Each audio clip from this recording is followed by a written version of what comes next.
So I come from the corporate world, and I'm an executive coach. So I'm coaching executives, and I know, you should have kind of plans and strategies and all of that. So if you ask me about my business, I don't.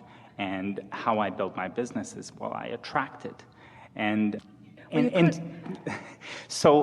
For a while, this was like, this is odd, right? But it's odd, yet it works. And so what I decided is I need a practice, some kind of practice. And ultimately what I did is I began an attraction journal where I would record every time I'd get an email or the phone would ring or someone would refer somebody, introduce me to somebody that would relate to business, so that I could notice and appreciate every one of those things. The key to the success of that process that you've discovered is in the appreciation, because in the appreciation you're acknowledging the vibrational resonance, the vibrational integrity of what you're doing. Just keeping the journal in a sort of attitude of justification would actually backfire. Got it. But as you are noting and in your noticing and in your recording and in your appreciating, appreciation is the most important part, you are actually practicing the vibration of success. So when someone says to you, well, what's your strategy? You say, well, success comes to all of us. I'm just good at noticing it. And when I see it, even if it is a small version of a bigger picture that I'm wanting, I notice it and I practice the feeling of appreciation within it. And then I'm noticing, you could say, that law of attraction, if they're ready for those words. If not, you could use the word momentum, that there is a momentum that responds to whatever I'm feeling. So if I'm focusing with appreciation on something that feels good to me, it always becomes more. You could say, if they want a label of who you are, what do you do? What is your strategy? What is your plan? You could say, I'm intuitive.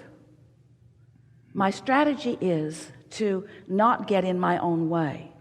My strategy is to sniff out or feel my way to the path of least resistance.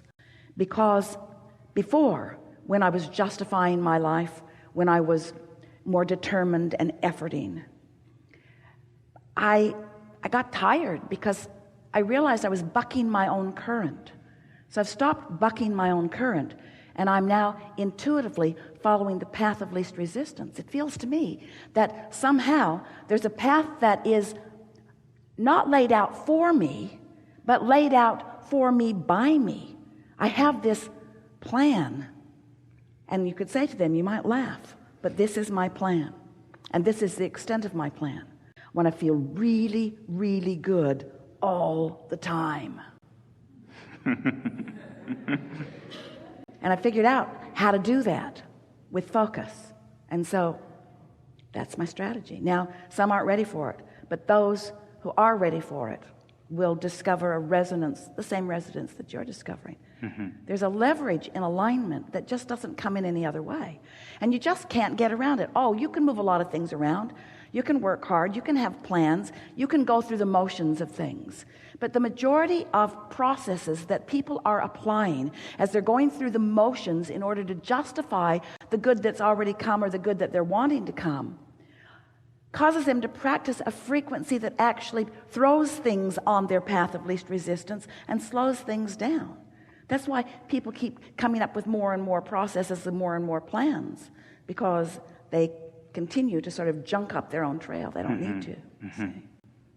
And so that, as I'm thinking, as I work to bring some of this to my clients and to my business, and you've given me a few words there on, I'm very careful about speaking in a way that they can hear it. So that... And yet, you're not wanting to honor their flawed belief systems that are holding them back. Right. That's the tricky part about approaching people who maybe aren't ready for the intuitive part of this. But as you begin speaking, as you continue to speak more and more in terms of what you know to be, use words like gut feelings. intuition, right place, right time, things lining up, unseen forces, trends in the marketplace, sensing of what those trends are, aligning well, being more efficient, having more fun in all of it, not trying so hard, getting out of your own way. All of them understand all of that. Use sports metaphors. It's like having trained your physical body into capability along with everybody else that's playing this game in a similar way, but having the edge because you are intuitively knowing where that guy's going to be. You already know how tall he is. Those stats are available to everyone. You know how tall he is. You know how often he makes that shot. You know how often he assists. You know how often he plays the game well. You know how many wins and how many losses. You know a lot about that guy. But right here, right now is the only thing you want to know. And what you want to know right here, right now is where is he going to be in relationship to where you're going to be? What's his relationship going to be in relationship to what you want? This is in the moment timing that you're teaching them. You can't teach someone how to be in the right place at the right time in a dynamic moving basketball game or in a dynamic moving economic market.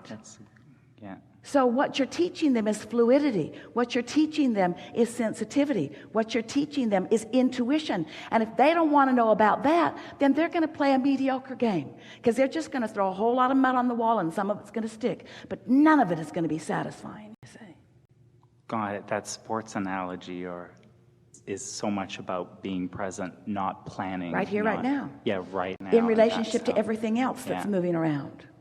Yeah. Because this is for sure, and how many of your clients are ready to hear this from you, you will know. But this is for sure. The source within them, their inner being, knows everything that they want and knows where they stand right now in relationship to it, and knows the path of least resistance from where they are to where they want to be, and is giving them impulses, you see. If you want to help them, you got to teach them to feel the impulse and to respond to it. And until they start feeling one and following it and seeing where it leads, they're not going to know if the impulse is coming from connection or if it's coming from fear, if it's coming from desire or if it's coming from belief, if it's coming from something wanted or if it's coming from an awareness of wanting to guard against something unwanted. You have to play this game with the knowledge that you can provide for them before you can be the intuitive, in the right place, at the right time, having a good time, being that you were all born to be, you see. Isn't it fun? It is. And when you think about it, would you like it to be any other way? Really, you say you would, but you don't. Sometimes you feel like you want to say, all right, everybody just stand still and let me get a bead on where you are. Just stand still, let me think about it. Like the sports announcers, they freeze the frame and then they draw on the picture.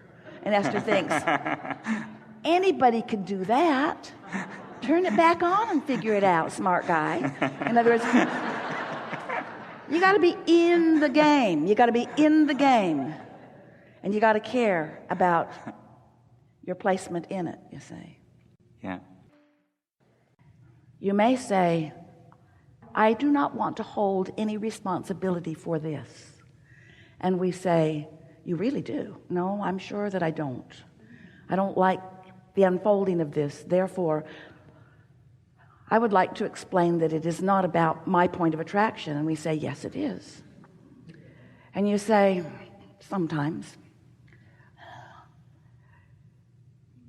I know I would not have done that to me. You say that I'm the creator of my own reality, but why would I create things in my reality that I do not want to experience? And we say, we didn't say you're doing it on purpose. We say you're doing it. We didn't say that you're deliberate in your thought. We say you're thinking. We didn't say you're aware of your thought. We say you're thinking. We didn't say that you are deliberate about every thought. Sometimes you're influenced by the thoughts of others. This business of deliberate creation is about thinking deliberately. It's about projecting your thought. It's about thinking on purpose. Thinking is not what we're really asking you to think about. Feeling is what we're asking you to think about. We're asking you to think about feelings. That's just weird, isn't it? We're asking you to think about feelings. We're asking you to feel about feelings. We're asking you to translate vibration through your emotions rather than through your mind. We're asking you to care about how you feel, to feel your way to a thought. We're asking you to find vibrational alignment with who you really are and then think, yeah, that's it. That's what we're asking you to do. We're asking you to think with the whole of who you are rather than with a fragmented version of who you are. We're asking you to tune into all that you are and then contemplate it rather than contemplate it from some shortage consciousness, from some belief system that you've picked up along your physical trail from somebody else who was doing the same thing. We're asking you to think from the inside out rather than from the outside in. That's what deliberate creating is. It's caring first and foremost about your alignment with who you really are. So your source energy in physical bodies, the larger part of you remaining non-physical, completely non-physical, remembering who you were, but not giving much attention to who you were before you became who you are. Ooh. Well, what do you mean who I am? Who you are vibrationally. There is a vibrational version of you that always precedes the manifested version. But if you are like most humans, we love you so much. You know what's coming next. You are not allowing yourself to be, in most moments, all that you are. And as you begin to contemplate that and reach with a little more deliberate intent into the frequency that is really you, as you accept that your life, your magnificent life, your detailed, precision, leading edge, sifting and sorting life experience is causing a constant expansion of who you are. And that expansion matters. It matters to all of us. It matters to you. And it matters to you in your physical format because that, above all other things, speaks to how you feel right now. So let's say you've been banging around in this physical experience. You have, haven't you? And you've been picking up things along your physical trail, and you have ideas, you have feelings of purpose, you have a placement in life experience, you have relationships, you're having exposure to life, and you think about the life that you are having exposure to. But there's something important that we want you to know, to remember, to know and to remember, and that is there's a larger part of you who is having exposure to the life that you're having exposure to, who also has an opinion about the life that you're having exposure to that is resistance-free. And what we mean by that is you explore the variety that you are living, you are launching rockets of desires. And these desires are known by the source within you and are held as the furthermost expanded beingness that is you. In other words, once life causes you to ask for something, the source within you knows you as that being who now is that. So there is a vibrational version of you who is experiencing all of the prosperity that you've been reaching for, who is experiencing all of the clarity that you are asking for, who is experiencing the vitality and the knowing and the alignment and the fulfillment and the satisfaction, all of the things that you want from life. That part of you is already living.